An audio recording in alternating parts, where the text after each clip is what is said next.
Om Shanti. Good morning. आज हम बाबा के 17 तारीख के महावाक्य सुनेंगे, जिसमें बाबा ने विशेष गृहस्थ में रहने वाले बच्चों को भी याद किया कि गृहस्थ में रहते ट्रस्टी बनो। एक हैं बाबा के समर्पित बच्चे, दूसरे हैं बाबा के गृहस्थ में रहने वाले बच्चे। उनको बाबा गृहस्थी नहीं कहता है, वो बाबा के बुद्धि से समर्पित बच्चे हैं। तो पहले उनको क्या बनना है? ट्रस्टी। ये सब कुछ किसका है? बाबा का है। जब बुद्धि में ये बाबा का है तो बुद्धि बाबा पर समर्पित हो गई। तन से आप गृहस्थ में हैं, परिवार में हैं, लेकिन बुद्धि से आप बाबा के समर्पित बच्चे हैं। तो जब सब कुछ बाबा का है, गीत में भी एक बड़ा अच्छा शब्द गया, दुनिया तो दुनिया है लेकिन ये तन भी पराया हो गया।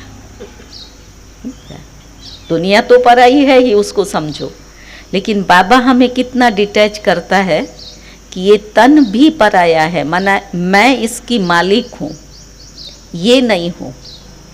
तो बाबा ने ऐसे ट्रस्टी होकर के चलना है, वो विशेष डायरेक्शन दिया।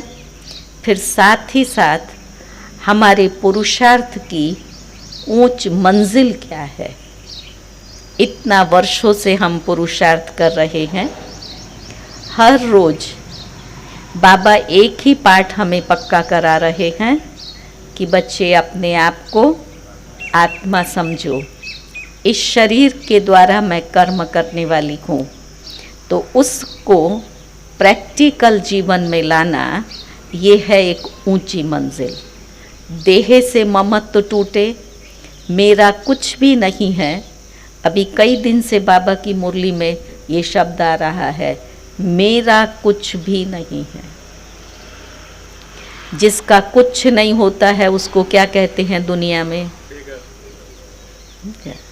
न इसका घर है, न वार है, न परिवार है। ये कौन है? बेगर है। ऐसे हम जब बेगर बनेंगे तब ही हम भविष्य में प्रिंस बन सकेंगे। तो यहाँ बाबा ये संस्कार डालते हैं।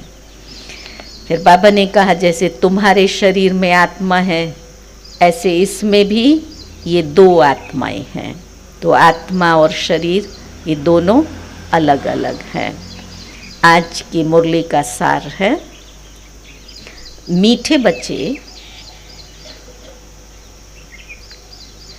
गृहस्थ व्यवहार में रहते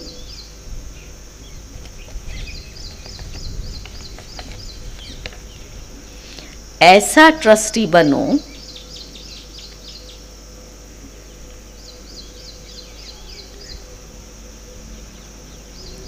जो किसी भी चीज में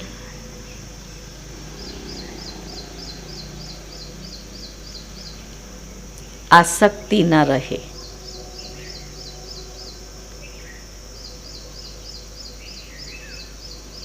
हमारा कुछ भी नहीं,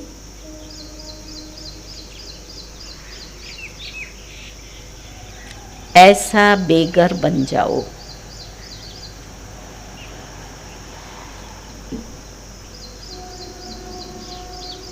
प्रश्न है, तुम बच्चों के पुरुषार्थ की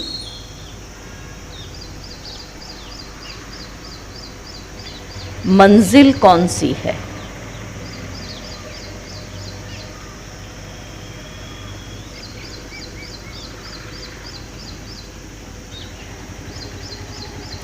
तो बाबा ने कहा, आप मरे, मर गई दुनिया।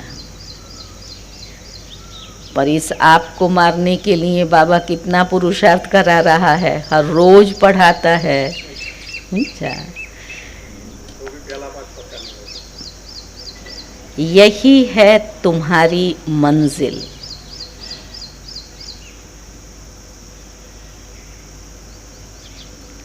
शरीर से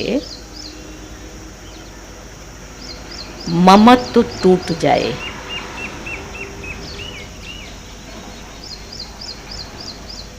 बाबा कहता ऐसा बेगर बनो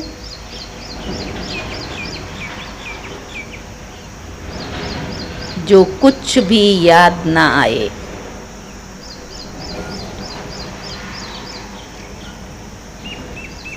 आत्मा अशरीरी बन जाए।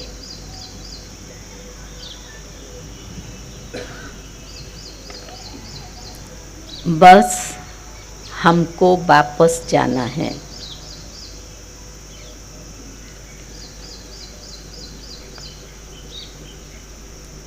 ऐसा पुरुषार्थ करने वाले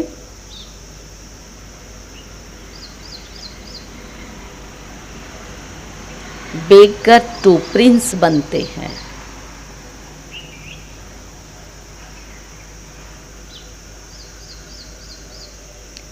तुम बच्चे ही फकीर से अमीर, अमीर से फकीर बनते हो।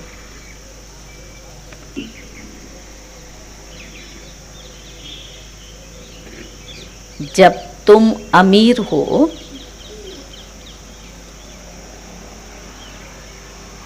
तो एक भी गरीब नहीं रहता।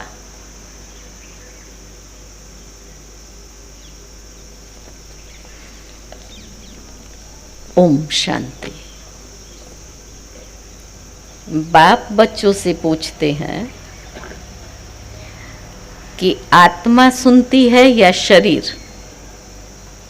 छोटे बच्चों से प्रश्न करते हैं ना, ऐसा बाबा ने आज बच्चों को पूछा, आत्मा सुनती है या शरीर? कौन सुनता है जगमाल भाई?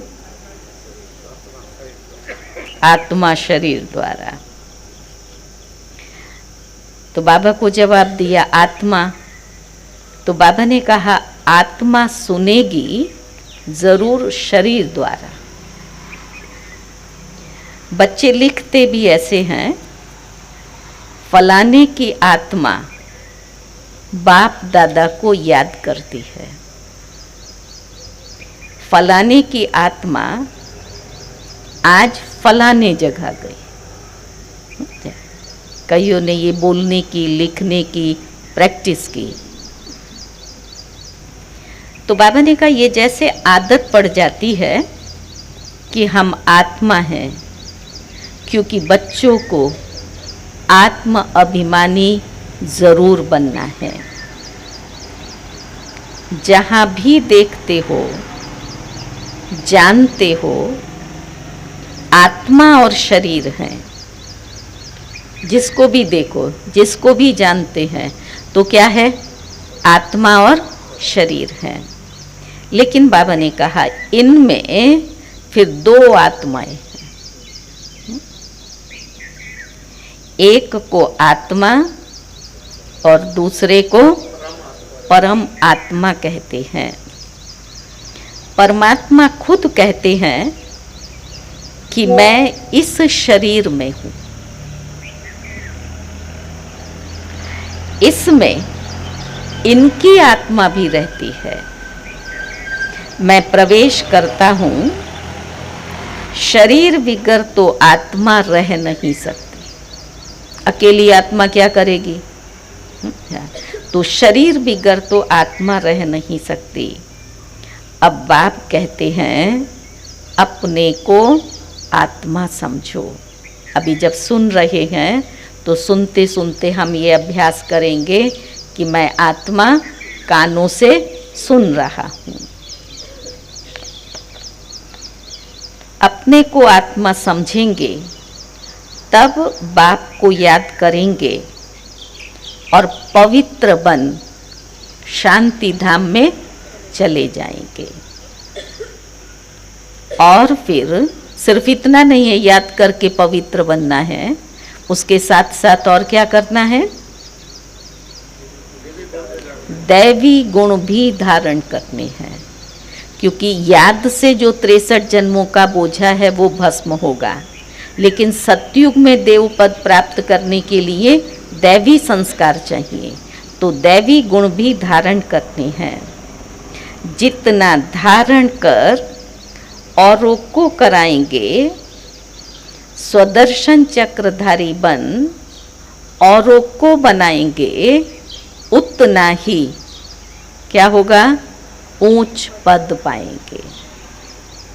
इसमें कोई मूंझते हो तो बाबा कहता है तुम पूछ सकते हो, ये तो जरूर है मैं आत्मा हूं। बाप बच्चों को ही कहते हैं। कौन से बच्चों को बाबा बात करते हैं? बाप बच्चों को कहते हैं। तो बाप कौन से बच्चों को कहते हैं? बाप ने कहा जो ब्राह्मण बने हैं। भगवान किसके सामने बोलता है? ब्राह्मणों के सामने ना। तो जो ब्राह्मण बने हैं दूसरों को नहीं कहेंगे, बच्चे ही प्रिय लगते हैं। हर एक बाप को बच्चे प्रिय लगते हैं। आप सब चले जाओ अपने लौकिक में जरा, हर एक को अपना बच्चा प्यारा लगता है, कैसा भी है, मेरा है ना। ऐसे बाबा को भी क्या है, हम बच्चे प्यारे लगते हैं क्योंकि हम उसके बने। तो बाबा ने कहा दूसरे को भल बाहर से प्यार करेंगे, परंतु बुद्धि में है कि ये हमारे बच्चे नहीं है। होता है ना, भाजू वाले का अपने संबंधियों के बच्चे उसको भी कहेंगे नहीं ये हमारा बेटा है, लेकिन वो बाबा कहते हैं बाहर से कहते हैं, अंदर से क्या होता है, मेरा नहीं है। बाकी बाहर वालों को पढ़ाना, तो बाबा ने कहा मैं बच्चों से ही बात करता हूँ क्योंकि बच्चों को ही पढ़ाना है। बाकी बाहर वालों को पढ़ाना ये फिर तुम्हारा काम है, समझा। बाप ब्राह्मणों को पढ़ाता है, ब्राह्मणों को फिर बाहर वालों को पढ़ाकर ब्राह्मण बनाना है। फिर जब वो ब्राह्मण बन जाएंगे तो वो भी बाप से पढ़ेंगे। कोई तो झट समझ जाते हैं, कोई थोड़ा समझ कर चले जाते हैं। फिर जब देखेंगे यहाँ तो बहुत वृद्धि हो रही है, तब फिर वापस आएंगे। ज्ञान लिया, कई ऐसे पुराने चले गए, फिर अभी जब इतना विस्तार देखते हैं, इतनी अच्छी सेवाएं देखते हैं, तो फिर से वापस आते हैं। शुरू शुरू में दादी के समय की कई पुरानी बहनें थी जो यज्ञ में आकर के चली गईं। थोड़ा टाइम पहले फिर से ज्ञान में आई होंगी, बॉम्बे में चलती थी, मधुबन जा रही थी, तो मैसाना पीस पैलेस में रुकी थी। तो दादी का फ़ोटो लगा हुआ था, तो बोली ये कौन है? ये रामा है। मैंने कहा ये हमारे विद्यालय की एडमिनिस्ट्रेटिव हेड दादी प्रकाश मणि है। नाम तो दादी का लौकिक रामा था ना, वो तो मैं भी जानती थी। तो उसको इतना आश्चर्य लगा, कहती है ये इतनी ऊंची हो गई, इतनी ऊंची बन गई। फिर उसको अपने पर ग्लानि हो रही थी। ऐसे ही बहुत बाबा के बच्चे जो चले गए फिर वापस आएंगे, तो उनको अपने लिए ये हमने भूल की, तब उन्हें पश्चाताप होगा। इसलिए हमेशा अपने आप से ये संकल्प करते रहो, कुछ भी हो जाए मैं बाबा का गॉडली स्टूडेंट, कभी भी पढ़ाई मिस नहीं करूँगा। चाहे लौकिक की कितनी भी बातें आए, उसको भी बाबा पार कराएगा, लेकिन पढ़ाई कभी मिस नहीं करनी है। तो बाबा ने कहा देखेंगे वृद्धि हो रही है तो आएंगे, तुम यही समझाएंगे कि बाप सभी आत्माओं व बच्चों को कहते हैं मुझे याद करो। सभी आत्माओं को पावन बाप ही बनाते हैं। वो कहते हैं मेरे सिवाय और कोई को भी याद न करो, मेरी अव्यभिचारी याद रखो तो तुम्हारी आत्मा पावन बनेगी। पतित पावन मैं एक ही हूँ, मेरी याद से ही आत्मा पावन बनेगी। इसलिए कहते हैं बच्चों, मामेकम याद करो। बाप ही पतित राज्य से पावन राज्य बनाते हैं। ये ताकत दूसरे किस में नहीं है। लिबरेट करते हैं, कहाँ ले जाते हैं? लिबरेट करके बाबा कहाँ ले जाते हैं? शांति धाम, फिर सुख धाम। मूल बात ही है। मूल बात क्या है? बाप को याद करने की। और मूल बात क्या है? पावन बनने की। 84 का चक्र समझाना भी सहज है। चित्र देखने से ही निश्चय बैठ जाता है। इसलिए बाबा हमेशा कहते हैं, म्यूजियम खोलो भभके से। शोदार। आजकल की दुनिया को क्या चाहिए? भभका चाहिए। समझा? भले अंदर कुछ भी भरा हुआ हो, बाहर का शो देख करके लोग अट्रैक्ट होते हैं, पर यहाँ तो रियलिटी है। इसलिए बाबा ने कहा भभके से म्यूजियम खोलो, तो मनुष्यों को भभका खींचेगा। बहुत आएंगे, तुम यही सुनाएंगे कि हम बाप की श्रीमत पर ये बन रहे हैं। बाप कहते हैं मामेकम याद करो और दैवी गुण धारण करो। बैज जरूर साथ में होना चाहिए। सुना? किस किस ने बैज लगाया है? हाथ खड़ा करो। और जिन्होंने नहीं लगाया वो हाथ खड़ा करो। अच्छा, क्यों नहीं लगाया? ये हमारी यूनिफॉर्म। हाँ, तो कल से सब जिन्होंने आज नहीं लगाया है बैज लगा करके आएंगे। और बैज हमारा रक्षण भी है, सेफ्टी का साधन है। कई घटनाएं ऐसी हैं जिसमें बैज ने मदद किया है। तुम जानते हो हम बेगर टू प्रिंस बनेंगे। पहले तो श्री कृष्ण बनेंगे ना। जब तक श्री कृष्ण न बने तब तक श्री नारायण बन नहीं सकेंगे। बच्चों से बड़ा हो, बच्चे से बड़ा हो तब तो नारायण नाम मिले ना। बचपन में तो श्री कृष्ण है, फिर जब वो बड़ा हो तब उसे नारायण नाम मिले ना। तो इनमें दोनों चित्र हैं। तुम ये बनते हो, अभी तुम सब बेगर हो। आज एक ही पाठ पक्का करा रहा है। अच्छा, लेकिन हम बेगर कैसे हैं?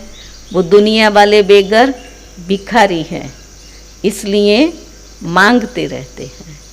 हम बेगर कौन से हैं? अधिकारी हैं, इसलिए हम प्राप्ति करते रहते हैं, मांगते नहीं हैं। हर चीज़ का अनुभव करते रहते हैं। लेकिन यहाँ अनुभव कब होगा? जब हम बेगर बनेंगे। मांगने से भी मरना भला, मांगना कुछ भी नहीं है। ऐसे बेगर हम हैं, है ना? वंडरफुल बेगर। ये ब्रह्मा कुमार कुमारियां, बाबा कहता है सब बेगर्स हैं। सुना? हाँ हाँ, सफ़ेद कपड़ा खींचा खाली, हम हैं सारे विश्व के माली। वो दादी जान की कहती थी। तो बाबा कहता है ये सारे ब्रह्मा कुमार कुमारियां बेगर्स हैं। जो बेगर हैं जरा हाथ खड़ा करो। हम बेगर हैं। आपको मकान है, दुकान है, गाड़ियां हैं, समझा? कितने अच्छे बेगर हैं। लेकिन हम बेगर क्यों हैं? आगे बाबा ने कहा बेगर अर्थात जिनके पास कुछ भी नहीं है। ये सब कुछ होते, ये सब क्या है? बाबा का है, मेरा कुछ भी नहीं है। ऐसे हम बेगर हैं। कोई कोई को हम बेगर नहीं कहेंगे, ये बाबा तो है सबसे बड़ा बेगर। इसमें पूरा बेगर बनना है। जैसा बाबा बना ऐसा हमें भी पूरा बेगर बनना है। गृहस्थ व्यवहार में रहते आसक्ति तोड़नी पड़े। ये मंजिल है, बहुत बड़ी बात है। आसक्ति, आसक्ति किसको कहते हैं? किसी भी चीज़ में लगाओ, खाने की आसक्ति, पहनने की आसक्ति, घूमने की आसक्ति, वस्तुओं की आसक्ति।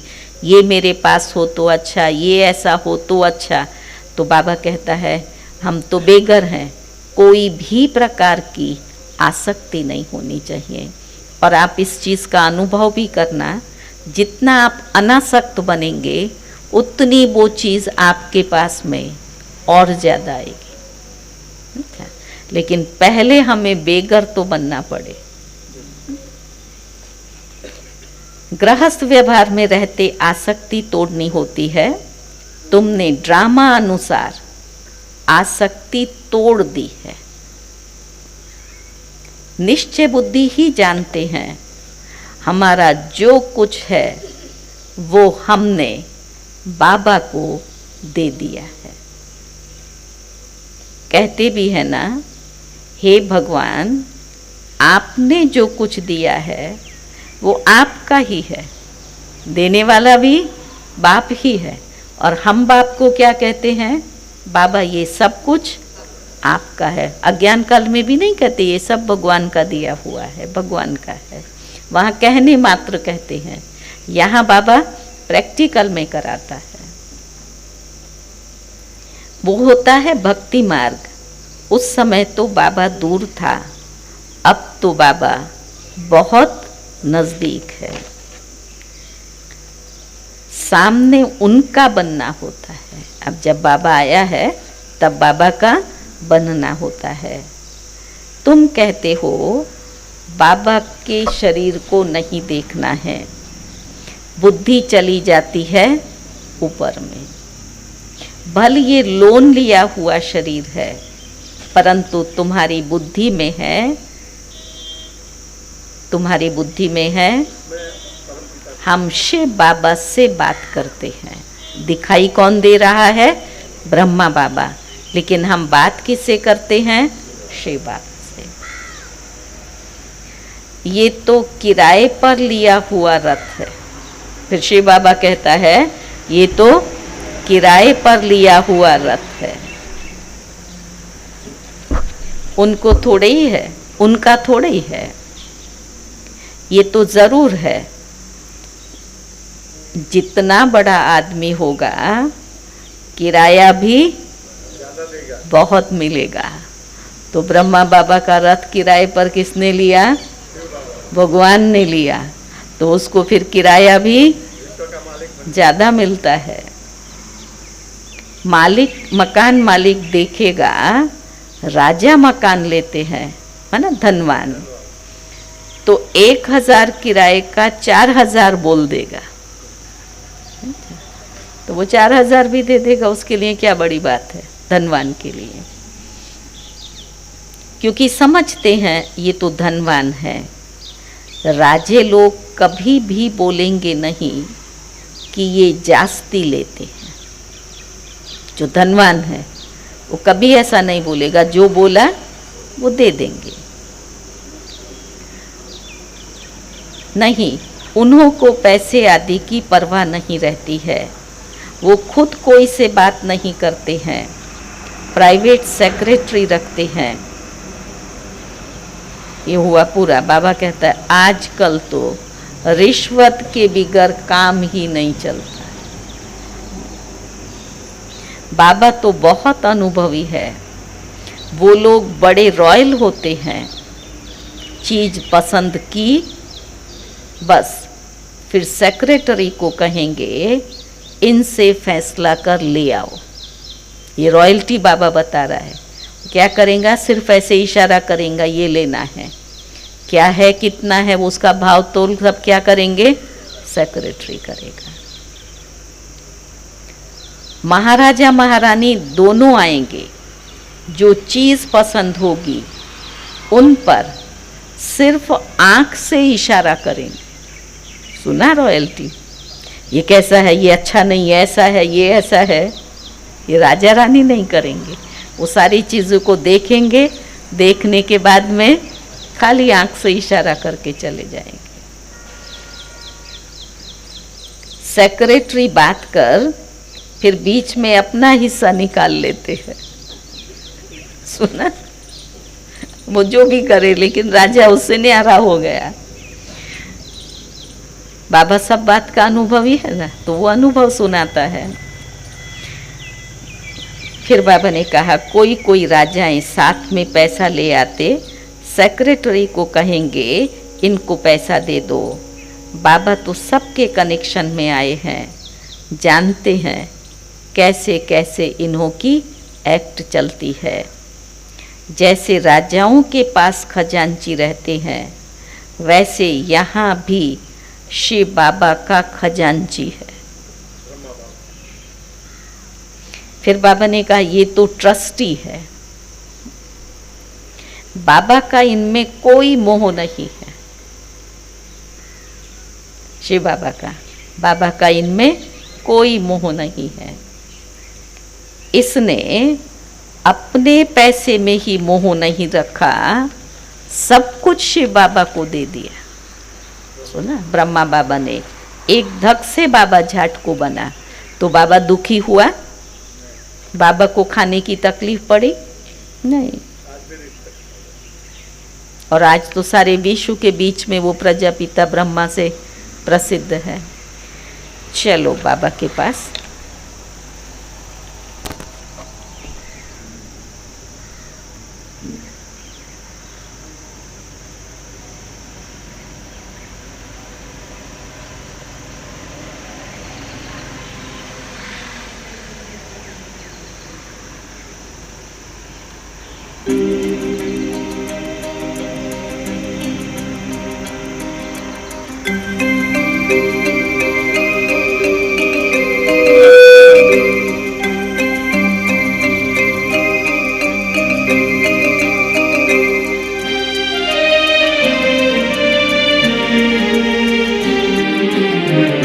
देह की मिट्टी से बड़ी दूर, आओ चले हम अपने घर। देह की मिट्टी से बड़ी दूर, आओ चले हम अपने घर। चांद तारों से दूर, इन नज़ारों से दूर, चांद तारों से दूर, इन नज़ारों से दूर, प्यारा प्यारा लगे हैं अपना घर। देह की मिट्टी से बड़ी दूर, आओ चले हम अपने घर।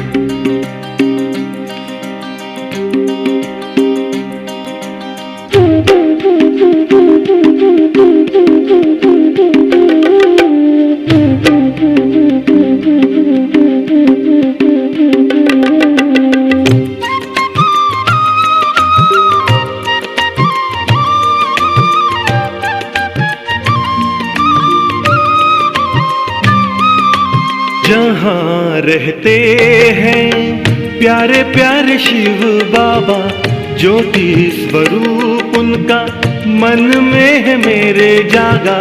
जहाँ रहते हैं प्यारे प्यारे शिव बाबा, ज्योति स्वरूप उनका मन में है मेरे जागा। सबसे निराला रूप है उनका, जग पे है छाया जादू जिनका। चांद तारों से दूर, इन नज़ारों से दूर, प्यारा प्यारा लगे हैं अपना घर। देह की मिट्टी से बड़ी दूर, आओ चले हम अपने घर।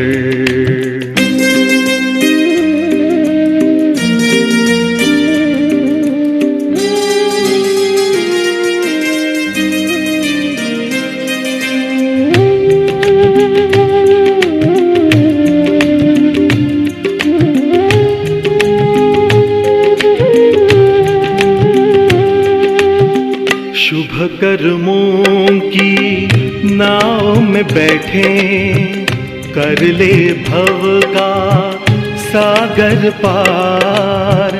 शिव बाबा की गोद में लेटे, आंधी तूफान होंगे मेरे पतवार। नैया लगेगी अपनी किनारे, उनकी कृपा से हो जीवन उधार। चांद तारों से दूर, इन नजारों से दूर, प्यारा प्यारा लगे हैं अपना घर। देह की मिट्टी से बड़ी दूर, आओ चले।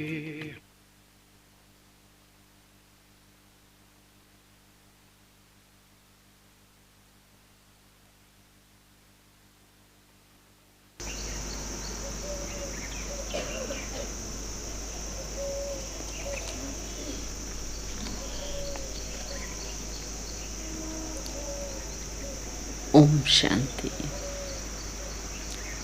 तो बाबा ने कहा सब कुछ शिव बाबा को दे दिया, फिर शिव बाबा के धन में मोह कैसे रखेंगे?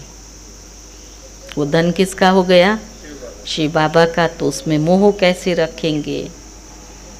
ये ट्रस्टी है जिनके पास धन रहता है। आजकल तो गवर्नमेंट भी कितना जांच करती है, धनवान भी सुखी थोड़े ही है, उनको भी कितना टेंशन रहता है। विलायत से आते हैं तो एकदम अच्छी रीति जांच करते हैं।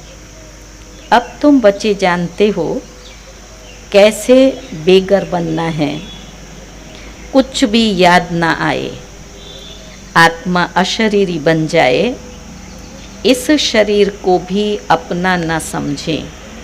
फिर बाबा पाठ पक्का करा रहा है, हमारा कुछ भी न रहे। बाप समझाते हैं अपने को आत्मा समझो, अभी तुमको वापस घर जाना है। शिव बाबा को तुम जो कुछ देते हो, हम बाबा को देते हैं। बाबा कहता जो कुछ देते हो उसका फिर रिटर्न दूसरे जन्म में मिल जाता है। इसलिए कहते हैं ये सब कुछ ईश्वर अर्थ दिया। आगे जन्म में ऐसा अच्छा कर्म किया जिसका फल मिला है। शिव बाबा रखता किसका भी नहीं है। बड़े बड़े राजाएं, जमींदार आदि होते हैं तो उनको नजराना भी देते हैं। फिर कोई नजराना लेते, कोई नहीं लेते हैं। दान किसको करेंगे? गरीब को ना। तो बाबा ने कहा वहां तो तुम कुछ भी दान पुण्य नहीं करते। क्यों? सतयुग में दान पुण्य नहीं करते हो, क्यों? क्योंकि वहां तो सबके पास बहुत पैसे हैं, राजा प्रजा सब सुखी धनवान हैं।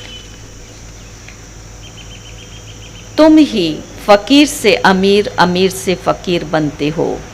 कहते हैं ना, इनको तंदुरुस्ती बख्शो, कृपा करो।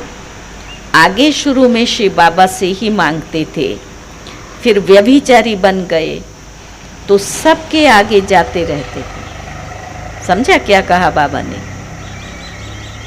क्या कहा?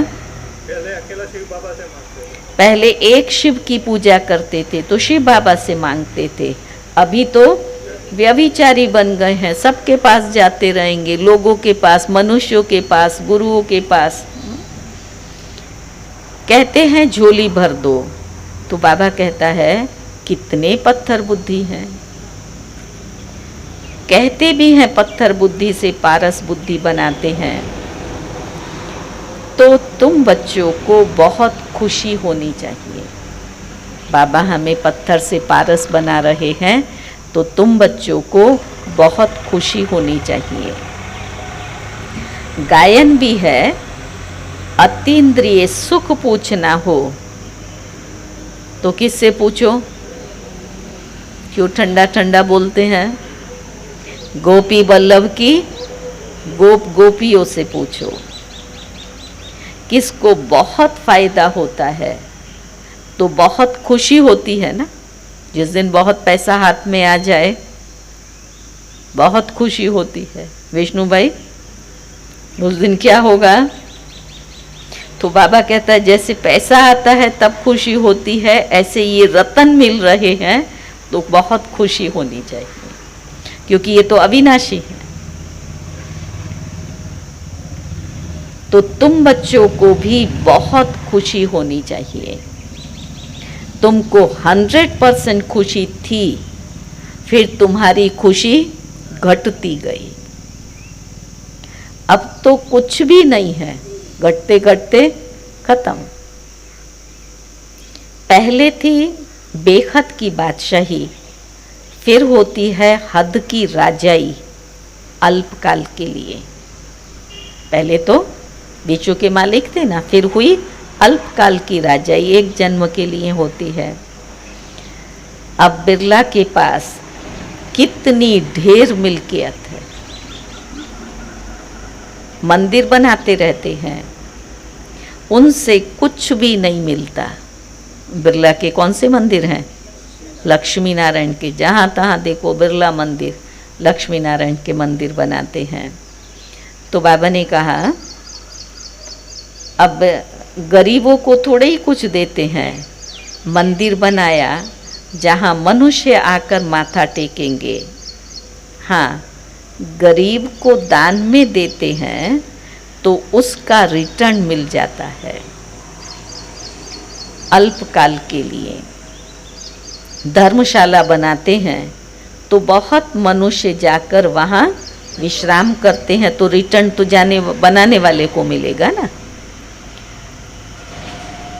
तो बाबा ने कहा विश्राम कर पाते हैं तो दूसरे जन्म में अल्पकाल के लिए सुख मिल जाता है। कोई हॉस्पिटल बनाता है तो अल्पकाल के लिए सुख मिलता है। सुख क्या मिला? वो निरोगी रहेगा।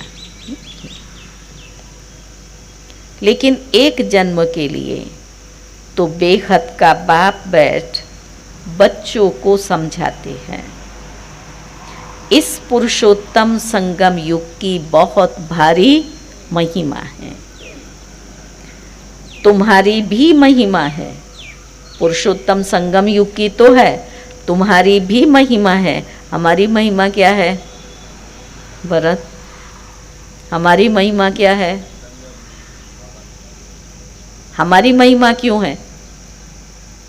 संगम पर तो भगवान आया, इसलिए संगम की महिमा हो गई। बाबा कहता है तुम्हारी महिमा भी है, तो हमारी क्यों है?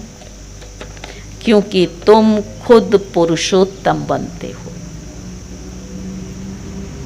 तुम ब्राह्मणों को ही भगवान आकर पढ़ाते हैं, वही ज्ञान का सागर है। इस सारे मनुष्य सृष्टि रूपी वृक्ष का बीज रूप है।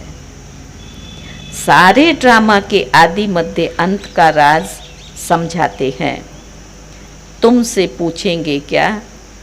तुमको पढ़ाते हैं। तुमको पूछेंगे तुमको क्या पढ़ाते हैं? बोलो क्या ये भूल गए हो? गीता में भगवानोवाच है, मैं तुमको राजाओं का राजा बनाता हूँ। दुनिया वाले लोग तुमसे पूछेंगे तुमको क्या पढ़ाते हैं, तो तुम उनको क्या जवाब दो? क्या तुम भूल गए हो? गीता में भगवानोवाच लिखा हुआ है, मैं तुमको राजाओं का राजा बनाता हूँ। लेकिन हमारे में वो फलक तो उन्हें दिखाई देनी चाहिए कि ये राजा बन रहे हैं, ये वो पढ़ाई पढ़ रहे हैं, हम भी उनके जैसा ही रहें। तो फिर तो बाबा ने कहा इसका अर्थ तुम अभी समझते हो। पतित राजाएं पावन राजाओं की पूजा करते हैं, इसलिए बाप कहते हैं तुमको राजाओं का राजा बनाता हूँ। अर्थ समझा? राजाओं का राजा कहने का क्या बताया बाबा ने? पतित राजाएं पावन राजाओं की पूजा करते हैं, इसलिए बाप कहते हैं मैं तुमको राजाओं का भी राजा बनाता हूँ। ये लक्ष्मी नारायण स्वर्ग के मालिक थे ना, स्वर्ग के देवताओं को द्वापर कलयुग में सब नमन करते हैं। इन बातों को अभी तुम समझते हो, भक्त लोग कुछ भी समझते थोड़े ही हैं। वो तो सिर्फ शास्त्रों की कहानियां सुनते पढ़ते रहते हैं। कौन? और हम क्या करते हैं? वो तो कहानियां सुनते पढ़ते रहते हैं। हम खुद ये पढ़ाई पढ़ करके देवता बनते हैं।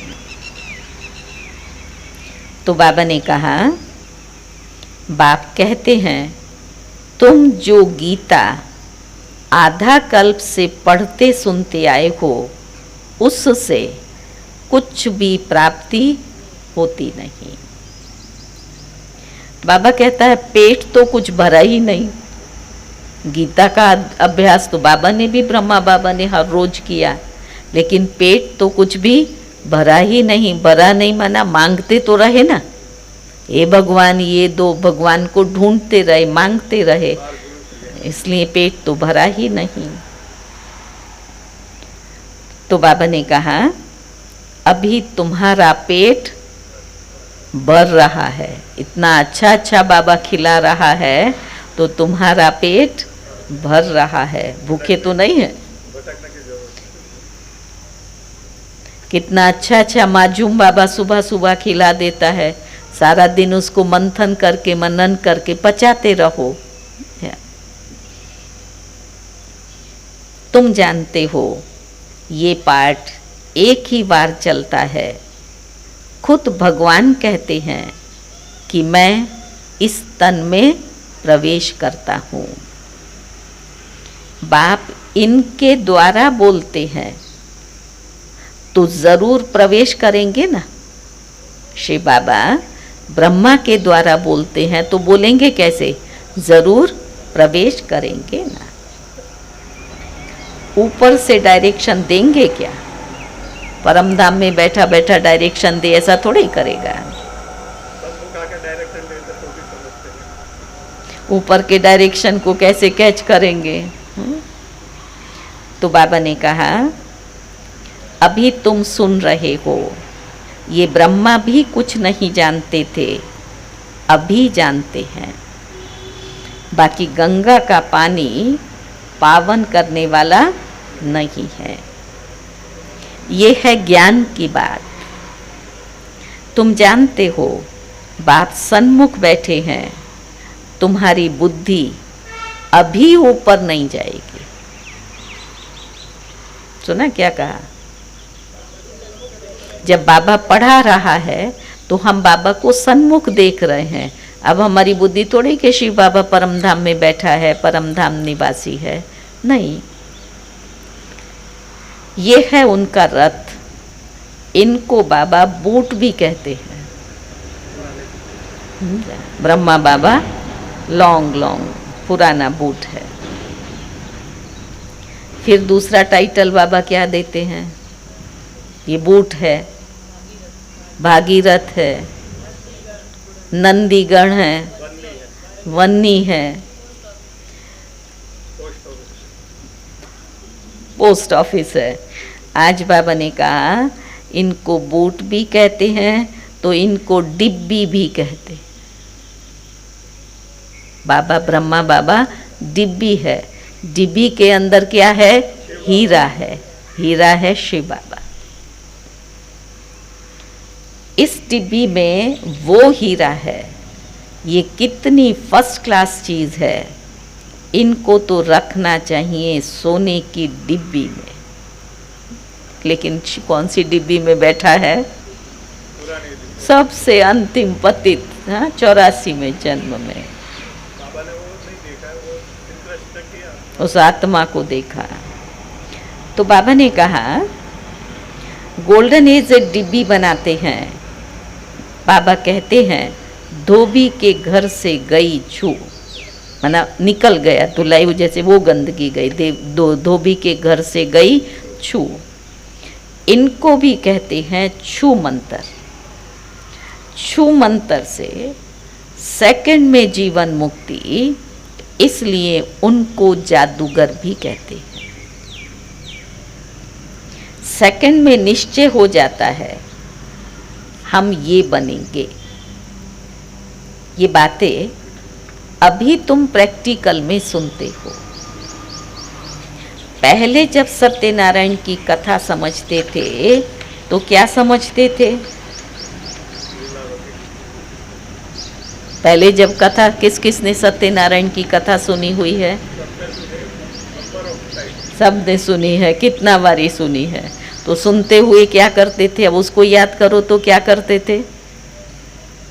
जोशनाबेन क्या करते थे? वो कथा सुनी सत्यनारायण की तो क्या करते थे?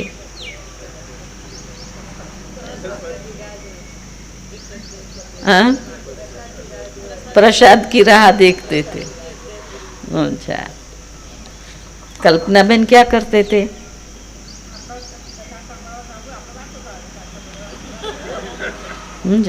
वो कथा करते थे, खुद बातें करते थे, बस अध्याय पूरा हो और लास्ट में महत्व तो किसका था? प्रसाद का। कथा का महत्व तो नहीं था, तो इसलिए कथा वाला कथा करता रहे, हम अपनी कथा करते रहे। हाँ, बाकी प्रसाद लेकर के। तो बाबा ने कहा जब वो कथा सुनते थे तो क्या समझते थे? उस समय तो कथा सुनते समय विलायत, स्टीमर आदि याद रहता था। सत्यनारायण की कथा सुनकर फिर मुसाफरी पर जाते थे। ऐसे कई लोगों का नियम, कथा सुनने के बाद फिर मुसाफरी पर जाते थे।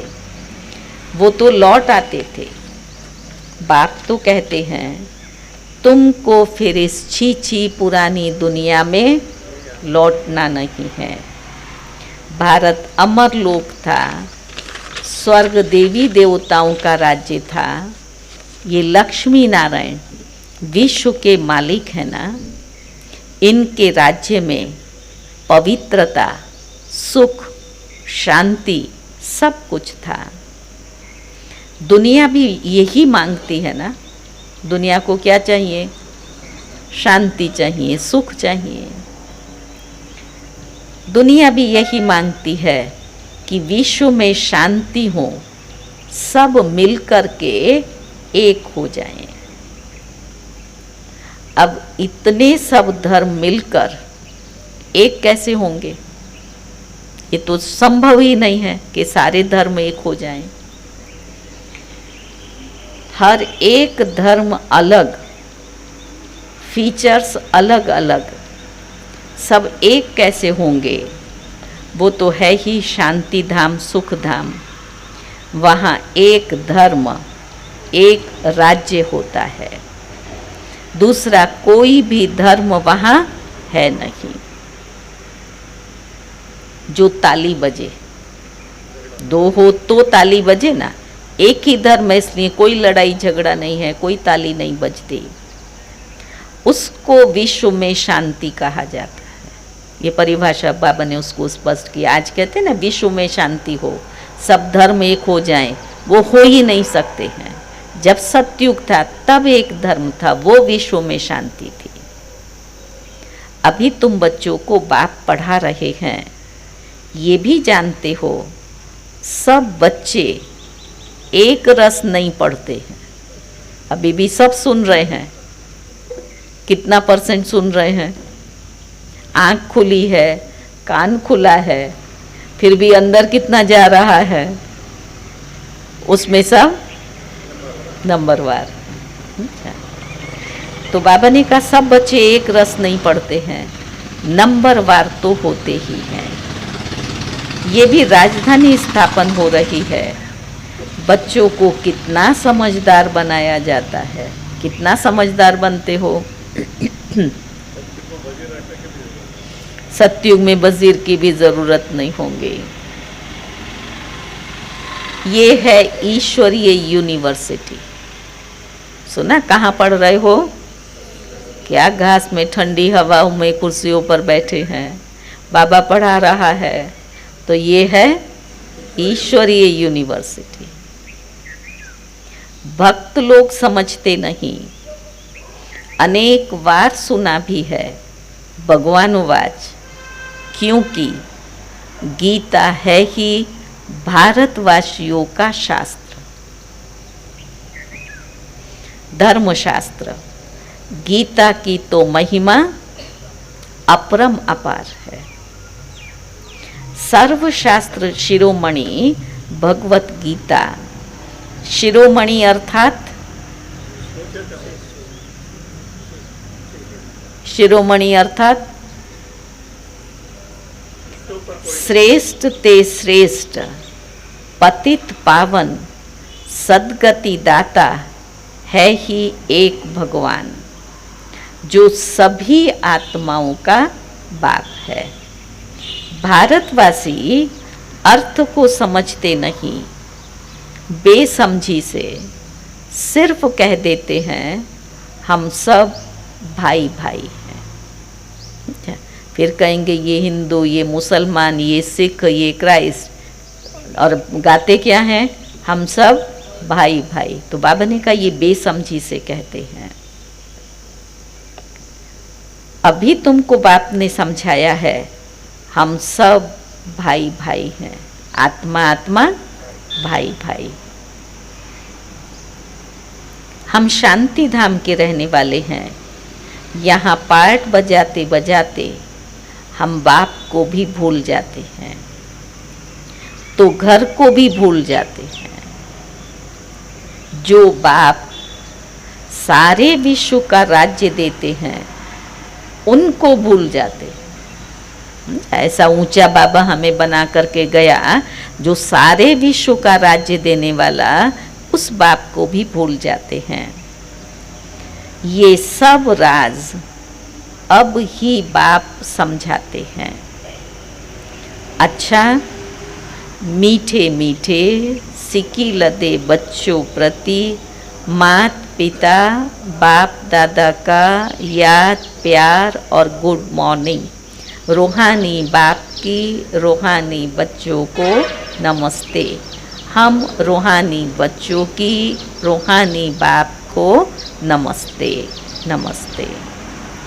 धारणा की पहली पॉइंट है, अतीन्द्रिय सुख का अनुभव करने के लिए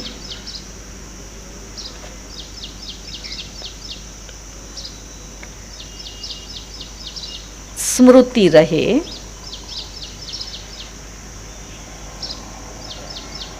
यही पुरुषोत्तम संगम युग है।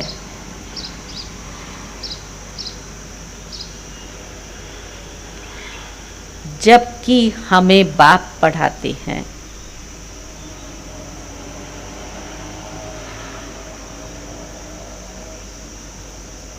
जिससे हम राजाओं का राजा बनेंगे।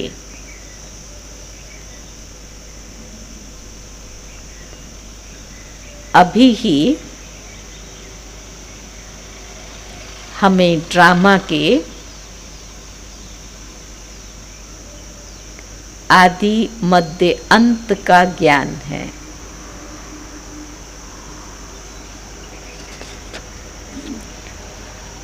दूसरी पॉइंट है, अब वापस घर जाना है।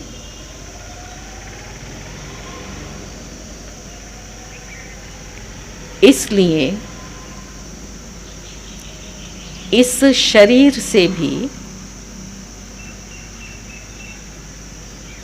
पूरा बेघर बनना है।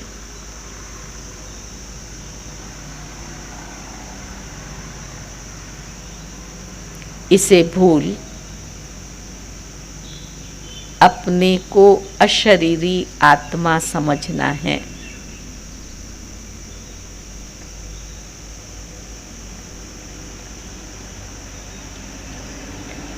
वरदान है, सदा संतुष्ट रहे,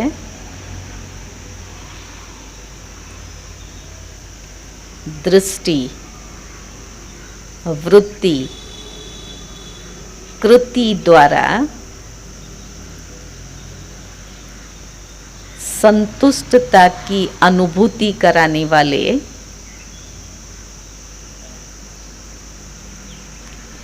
संतुष्ट मणि भव।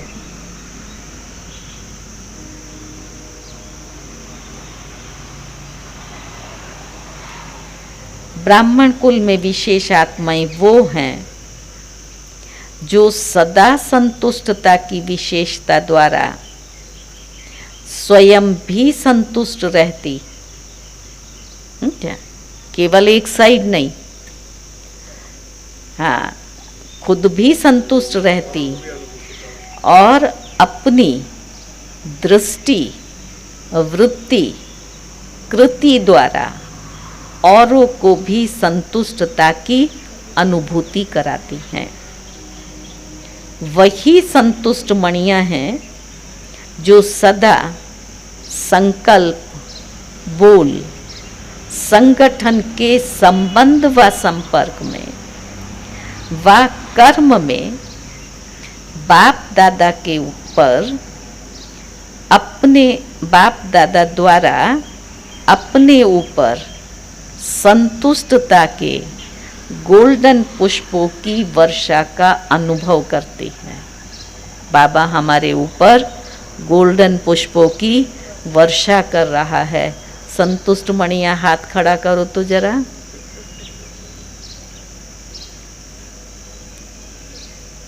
अच्छा, बाकी में कौन सी असंतुष्टता है?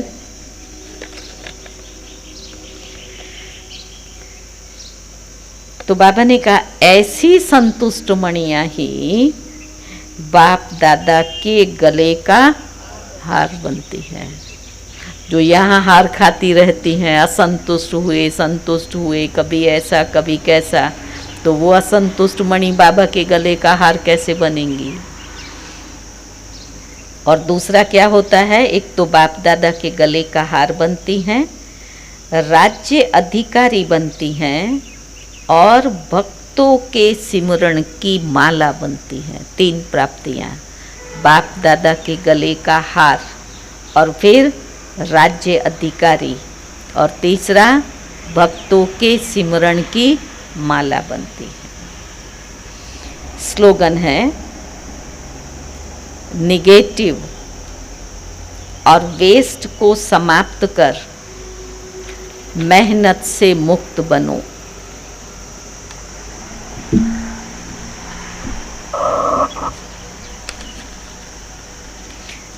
आज का सोमान है मैं फराक दिल हूँ।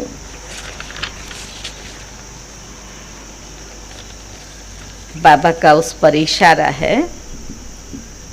बाप दादा आप खुश नसीब बच्चों की रोज माला सिमरते हैं, भक्त भगवान की माला सिमरते हैं और भगवान हमारी माला सिमरता है ऐसा किसी का भाग्य?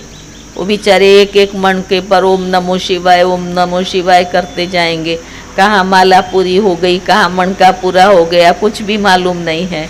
यहाँ रोज अमृत वेले से आँख खुलते ही बाबा वतन से क्या कहता है, आओ बच्चे आओ बच्चे। तो ये सिमरण हो गया ना। तो यहाँ भगवान क्या करते हैं, बच्चों का सिमरण करते हैं। आप खुश नसीब बच्चों की रोज माला सिमरते हैं। विजय माला के मण के बनना ये कोई बड़ी बात नहीं है, लेकिन सुना, विजय माला का मण का भी बाबा के लिए कोई बड़ी बात नहीं है। बाबा कहते हैं वो भी कोई बड़ी बात नहीं है, लेकिन बाप के सिमरने के मण के बनना, हम संगम पर ऐसा कर्म करें जो बाबा मुझे आत्मा को बार बार याद करे। बाबा के सिमरने का मन का बनना यही खुश नसीबी है। जैसे बाप दादा सदा बड़ी दिल वाले, बेखत की दिल वाले हैं, ऐसे आप बच्चे भी दिल फराक दिल, बेखत की दिल, फराक दिल, दातापन की दिल रखने वाले बनो। 3 शब्द बोले। पहला बेखत की दिल, फिर फराक दिल, फिर दाता दिल। दातापन की दिल रखने वाले सदा खुश दिल खुश से जहान को खुश करने वाले खुश नसीब हो। जिसका दिल खुश है तो दिल खुश से जहान को खुश रखने वाले खुश नसीब हो। भगवान तो कितना ऊंचा ऊंचा पढ़ाता है, ये खुश नसीबी कहाँ तक चलती है, नशा घर तक रहता है। मैं वो खुश नसीब आत्मा हूँ जिससे सारा जहान खुश होता है।